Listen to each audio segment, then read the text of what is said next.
പരിശുദ്ധ ദേവമാതാവിനും തിരുക്കുമാരനും ഒരായിരം നന്ദി.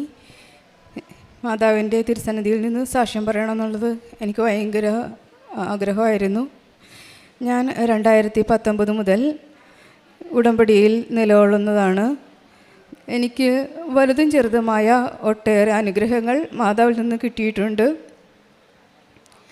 ഞങ്ങൾ ഒരു 7 വർഷത്തോളമായി ഒരു കാറ് കയറുന്ന വഴിയുള്ള ഒരു സ്ഥലത്തിന് വേണ്ടി പ്രാർത്ഥിക്കുന്നുണ്ടായിരുന്നു. ഇവിടെ വന്ന് ഉടമ്പടിയിൽ പ്രാർത്ഥിച്ചപ്പോൾ ഞങ്ങൾക്ക് 2 സൈഡിലും കാറ് കയറുന്ന വഴിയുള്ള സ്ഥലം ലഭിക്കുകയും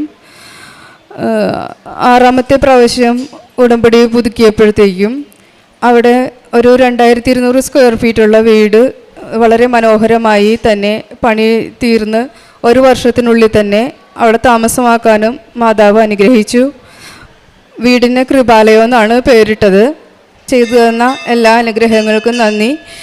പിന്നെ എനിക്ക് പറയാനുള്ളത്, എൻ്റെ അനിയന് ക്യാൻസർ ആയിരുന്നു. ജൂലൈ 30-നാണ് ക്യാൻസർ സ്ഥിരീകരിച്ചത്.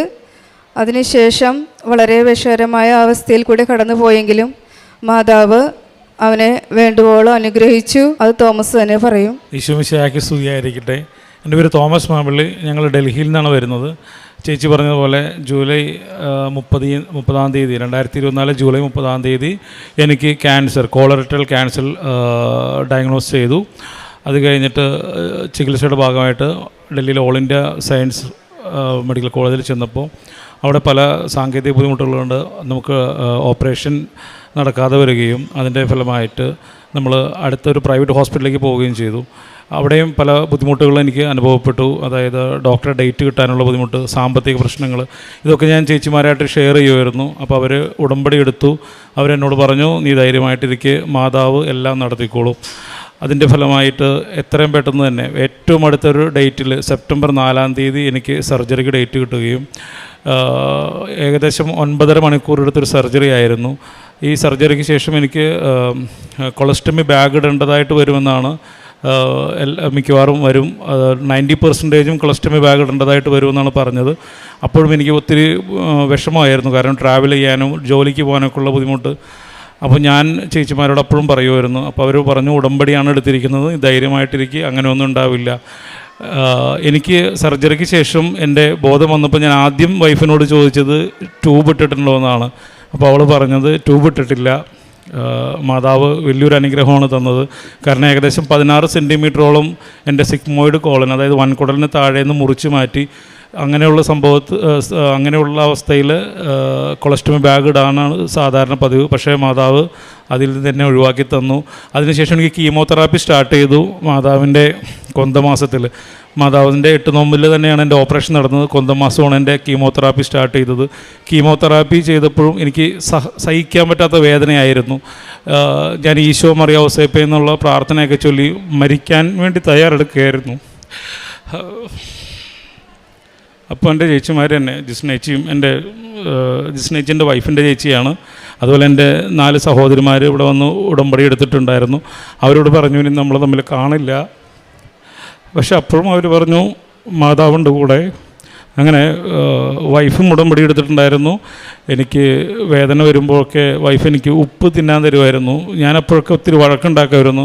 ഒരു വെള്ളം പോലും ഇറക്കാൻ പറ്റാത്ത അവസ്ഥയിൽ ഞാൻ അങ്ങനെ ഉപ്പ് തിന്നുമെന്നൊക്കെ പറഞ്ഞിട്ട്. പിന്നെ സർജറി ചെയ്ത ഭാഗത്തും എൻ്റെ രക്തത്തിൻ്റെ അവിടെ, മലദ്വാരത്തിൻ്റെ അവിടെയൊക്കെ അവൾ ഈ എണ്ണ പുരട്ടുമായിരുന്നു. അപ്പോഴും ഞാൻ ഒത്തിരി വഴക്കുണ്ടാക്കുമായിരുന്നു, കാരണം എനിക്ക് സഹിക്കാൻ പറ്റാത്ത വേദനയായിരുന്നു. മരിക്കാൻ വേണ്ടി പ്രാർത്ഥിക്കാനാണ് ഞാൻ എല്ലാവരോടും പറഞ്ഞിരുന്നത്. പക്ഷേ എനിക്ക് ജീവിതം മാതാവ് തിരിച്ചു തന്നു. ചേച്ചിമാരെല്ലാം പറഞ്ഞ പോലെ തന്നെ എനിക്ക് ഒത്തിരി അനുഗ്രഹം ഉണ്ടായി. എന്നെ കണ്ടു കഴിഞ്ഞാൽ ഇപ്പോൾ എൻ്റെ ഫ്രണ്ട്സും മറ്റുള്ളവരെല്ലാം പറയുന്നത്, നീ ഒരു ക്യാൻസർ രോഗിയായിരുന്നു എന്ന് വിശ്വസിക്കാൻ പറ്റുന്നില്ല എന്നാണ്. കാരണം എൻ്റെ ഒരു മുടി പോലും പോയില്ല, ഒരു നഖത്തിനൊരു കളർ ചേഞ്ച് പോലും സംഭവിച്ചില്ല. ആർക്കും, ഡോക്ടർമാർ പോലും വിശ്വസിക്കാത്ത തരത്തിലാണ് എനിക്ക് റിക്കവറി സംഭവിച്ചത്. മരണത്തിൽ നിന്നാണ് ഞാൻ കയറി വന്നത് മാതാവിൻ്റെ മടിയിലേക്ക്. Thank you. കാരുണ്യപ്രവർത്തികളായിട്ട് ചെയ്തിരുന്നത്, എന്നെക്കൊണ്ട് പറ്റുന്ന പോലെ ചെറിയ രീതിയിലുള്ള സാമ്പത്തിക സഹായം പാവങ്ങൾക്ക് ഞാൻ ചെയ്തിരുന്നു. പിന്നെ പത്രം ഇവിടെ വന്ന് വാങ്ങിച്ചുകൊണ്ട് പോയി വീട്ടിൽ ചെന്ന് വിശ്വാസ പ്രമാണം ചൊല്ലി പ്രാർത്ഥിച്ച്, മാതാവേ ഈ പത്രം എത്തുന്ന വീടുകളിൽ മാതാവിൻ്റെ ഒരു അനുഗ്രഹം അവർക്ക് ഉണ്ടാവണേ, എപ്പോഴും അവരുടെ കൂടെ ഉണ്ടാവണേ എന്ന് ഞാൻ പ്രാർത്ഥിച്ചിട്ടാണ് കൊടുത്തിരുന്നത്. കൂടാതെ എൻ്റെ എല്ലാ പ്രതിസന്ധി ഘട്ടങ്ങളിലും ഞാൻ മാതാവിനെ വിളിച്ചപേക്ഷിക്കും. എവിടെ പോയാലും നെറ്റിയിൽ തൈലം പുരട്ടി പ്രാർത്ഥിച്ച്, മാതാവേ ഞാൻ ഒറ്റക്കാണ് പോണത്, മാതാവ് എൻ്റെ ഒപ്പം വന്നോട്ടാ എന്ന് പറഞ്ഞ് പ്രാർത്ഥിച്ചാണ് ഞാൻ വീട്ടിൽ നിന്ന് ഇറങ്ങാറുള്ളത്. എൻ്റെ എല്ലാ കാര്യങ്ങളും അമ്മ മാതാവ് സാധിച്ചു തരുന്നു. ഇത്രയും അനുഗ്രഹങ്ങൾ ചെയ്ത മാതാവിനും തിരുക്കുമാരനും 1000 നന്ദി. അമ്മ മാതാവിന് 1000 നന്ദി. ഞാൻ 2022 ആദ്യമായി ഉടമ്പടി എടുക്കുന്നത്.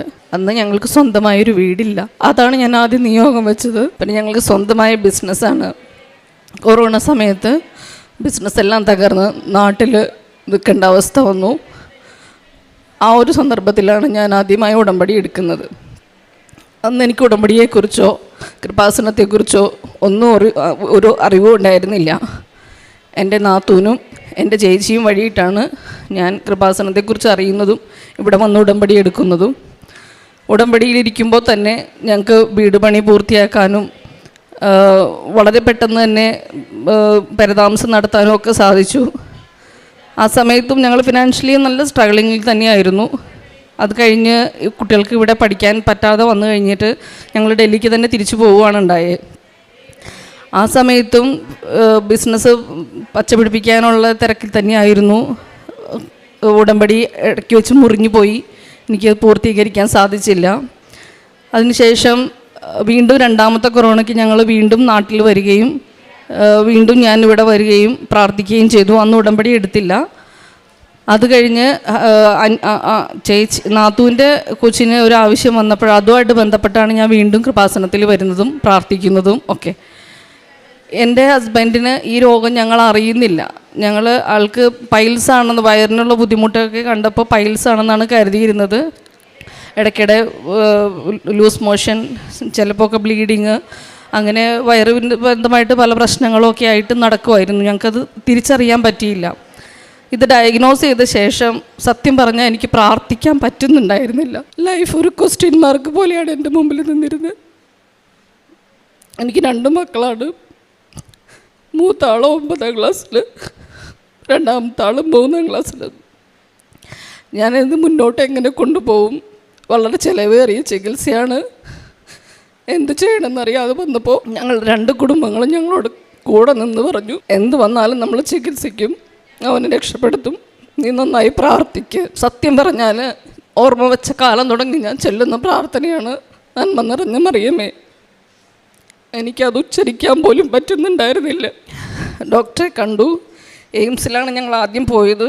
ഒരുപാട് ബുദ്ധിമുട്ടുകൾ വന്നു. ഞങ്ങൾ സർജറിക്ക് ഫിക്സ് ചെയ്ത ഡേറ്റിൽ ഒരു ഡോക്ടറുടെ ഇത് വന്നിട്ട് ആ സമയത്ത് എല്ലാം സ്ട്രൈക്ക് വന്നു.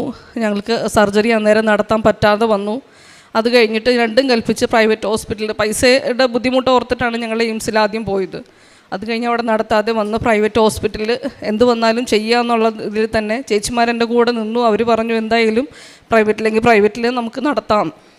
അങ്ങനെ വന്ന് ഞങ്ങൾ ഇന്ദ്രപ്രസ്ഥ അപ്പോളോ ഹോസ്പിറ്റലിനെ സമീപിച്ചു. അവിടെ ചെന്നു. ആ ഡോക്ടറുടെ ഡേറ്റ് കിട്ടാൻ ഭയങ്കര ബുദ്ധിമുട്ടാണെന്ന് അറിഞ്ഞായിരുന്നു. എന്നാലും ഏറ്റവും ബെസ്റ്റാണല്ലോ നമ്മൾ നോക്കുകയുള്ളൂ. അങ്ങനെ അവിടെ ചെന്ന് ഡോക്ടറെ കണ്ടു കഴിഞ്ഞപ്പോഴാണ് അസുഖത്തിൻ്റെ തീവ്രത നമ്മളത്രയും മനസ്സിലാക്കുന്നത്. കൊളറക്ടൽ ക്യാൻസർ ഏറ്റവും വേഴ്സ്റ്റ് സ്റ്റേജാണ്, അഡ്വാൻസ്ഡ് ആണ് വന്നിരിക്കുന്നത്. 3rd സ്റ്റേജ് കവറപ്പ് ആവുകയാണ്.